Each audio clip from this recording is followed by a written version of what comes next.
Yes, abalungi mwe nambanyiza ku Fad TV akadde kano mujiba gye mutizako engalo. Mwasibye mutya, muli mutya mwe n'abagobezi bange abalungi. Ngenda kusaba subscribing ate liking video eno. Comment section weri awo sobo commentinga noba ko kyotesa ku video eno oba okuwabula. Ate ngenda kusaba liking video eno ojja kuba ofuna ekisinga. Omanyi social media zajje ensangi zino ebisebe bisinga abantu bamanyi okubotola ebyama ebibeera ebyekusiki. Ebimu oluusi nga bituufu, ebimu oluusi nga si bituufu.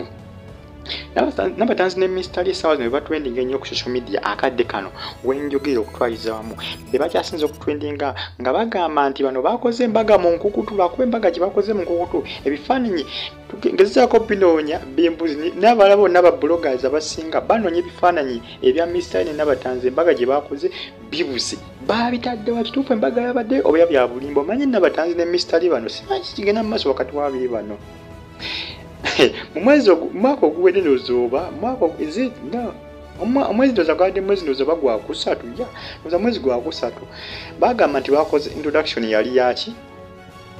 yenkukutu nate byazukuluvanyuma nga tewali introduction wabula mystery yava n'agamba nti ajja kubalaga bannayuganda bona omukyala gwayagala era oyo gwe beetaaga okukola ki okumanya ate gwe bamwagaliza gwajja okubalaga ku konsati yabwe egenda okuba mu Gw'omunaana ennaku zomene ndowooza 14 oba 10 mu Gw'omunaana nga 14 ndowooza ku Theatre La Bonita no ku Freedom City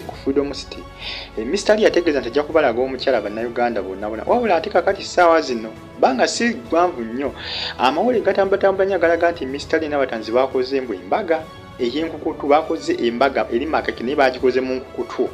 ebifaananyi ku social media tebinaba kutuuka nebinaatuuka ddi musuubira olunaku badde olunaku lwakumeka lwakuna olwa wiiki gye twakakuba amabega olunaku olwa wiiki ewedde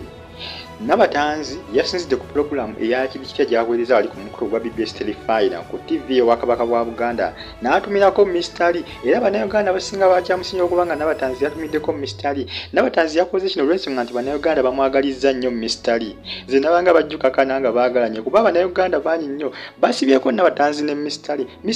bamusibyeko Nabatanzi bamusibyeko mystery kiki ekigenda mu maaso mystery agamaze ne Nabatanzi bane tuli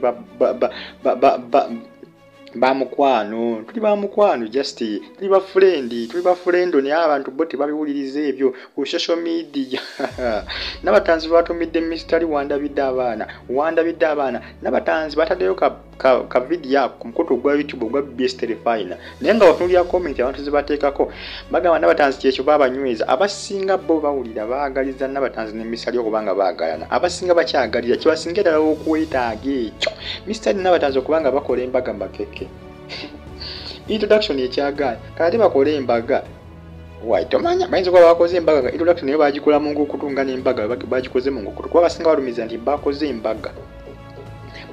embaga yabadde olunaku lwaggulu abasinga balumiriza naye ebifaananyi tebinatuuka ku social media ebifaananyi oba byalinnya enfuulo eby'embaga sikitegeera naye nga basinga ku mukutu egisinga egya social media bagatambuza nti bakoze embaga babiri bano Nabatanzi ne mystery katubirinde ebifaananyi oba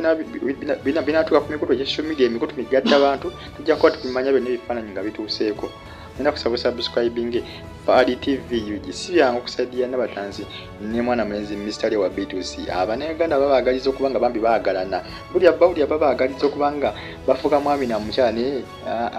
bikyagaanyi ndowooza oba bayagala mu nkukutu tewali amanyi naye nga bo bagamba bo nga bo just bamukwano just manyi bisesinga bisooka bitandika ng'ebyomukwano kakananga nga bifuuse mwami na mukyala naye nga si byangu bitambula kati saa zino ku social media embaga ya mystery Nabatanzi ey'enkukutu ebifaananyi tubirizi naye baaba bikyabuze ebifaananyi bibuza